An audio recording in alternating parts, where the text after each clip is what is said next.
welcome to Rim Marvin Cooking Lifestyle. Ito naman po ang kusinera ng Rim Marvin maghatid sa inyo ng panibagong putahe or recipe. Ang gagamitin natin dito is frozen na giniling na tupa. Ayan, ito frozen siya, tupa. Gagawin natin siyang masarap na ulam. Ayan, na-defrost na ito bago ko gagamitin. Kasi pag hindi pa na-defrost is may ice pa yan. Ito ang ating mga hinihandang mga gulay at saka sangkap. Dito sa ating kawali, una nating igisa ang ating slice onion. Isaute lang natin ang ating onion hanggang mag-translucent at maglabas yung kanyang aromatic smell. Ganyan kasi para matanggal yung lansa ng tupa pag ating uulamin. Kailangan igisa muna natin at palabasin yung halimuyak na amoy ng onion. Tumutulong din ito sa pagtanggal ng lansa ng mga karne pag ganito natin ginagawa. Ayan, pagkatapos ng ating onion, sunod natin ang ating maraming garlic, minced or shredded garlic. Mas maraming garlic is mas masarap ang ating ulam.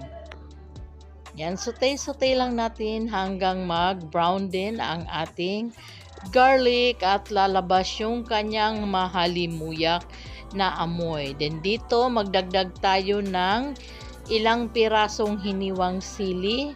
Pampatanggal din yan umay sa ating lulutuin or niluluto.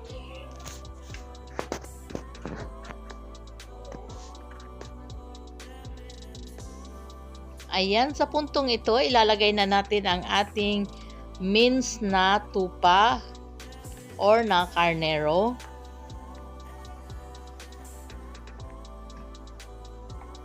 Isaute lang natin hanggang mag-change color.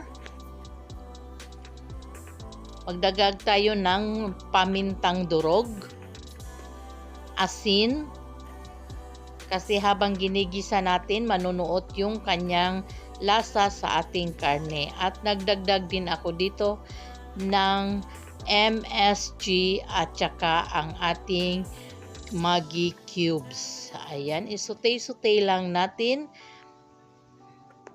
Sa hindi pa nakasubscribe sa ating channel, just click the subscribe button and notification bell para ma-notify kayo sa ating mga newly uploaded recipe. Pagkatapos, ilagay natin ang ating hiniwang kamatis.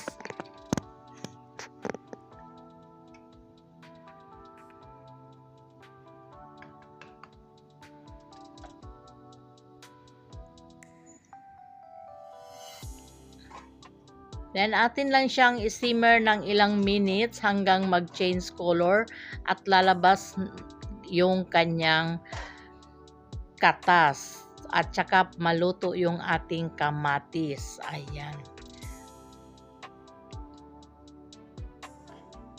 Then, atin lang siyang halu-haluin para pantay ang pagkaluto ng ating giniling.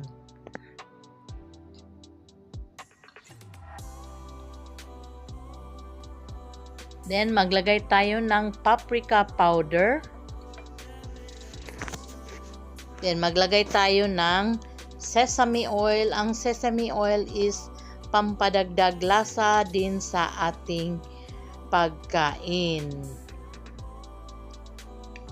Nasanay na ako dito na maglagay ng sesame oil kasi talagang masarap siya. Lalo na sa pansit, pag inilagay natin, ang sarap ng sesame oil. Parang kumakain tayo sa Chinese restaurant.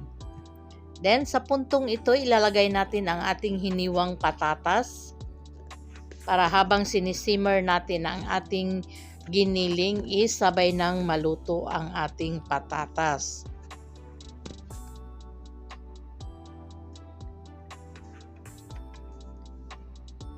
Ayan, diskarte lang talaga kung paano gumawa ng masarap na ulam dito sa gitnang silangan. Pag marami kayong makitang mga giniling or mga tira-tirang mga karne, wag nyong itapon at pwede natin yang gawing mga ulam. Din yan sa ating gutom. Pampatakip gutom. Ayan. Ayan din, atin tignan kung luto na ang ating patatas. Kasi mabilis lang naman lutuin ang patatas. Pangit din ang pag masyadong luto dahil madudurog na ito. Again, sa hindi pa nakasubscribe sa ating channel, just click the subscribe button and notification bell para ma-notify kayo sa ating mga masasarap na pagkain. Then sa puntong ito, ilagay natin ang ating hiniwa-hiwang bell pepper, green and red.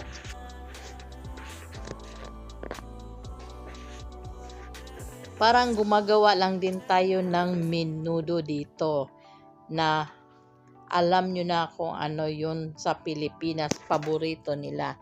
Dito kasi ginawan ko lang yan ng paraan. Then, ilagay na natin ang ating napakaraming cabbage, white cabbage. Ayan.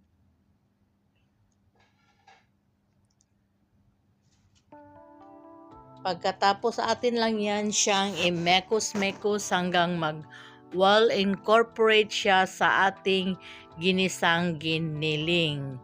Ang cabbage is mabilis lang din itong lutuin. Ayan, bahagya lang natin yan siyang i-simmer at pwede na nating i-serve. Yan, atin lang siyang i-mekos-mekos.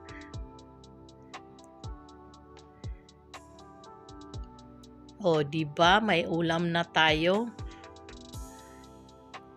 Akala mo sa Pinas lang tayo, pero nakakakain tayo ng masasarap na ulam. Ayan, simmer lang natin. Then, atong halo-haloin, medyo halo-haloin ang ating niluluto. Ayan. Mga kabayan, mga kainday, mga ka-OFW.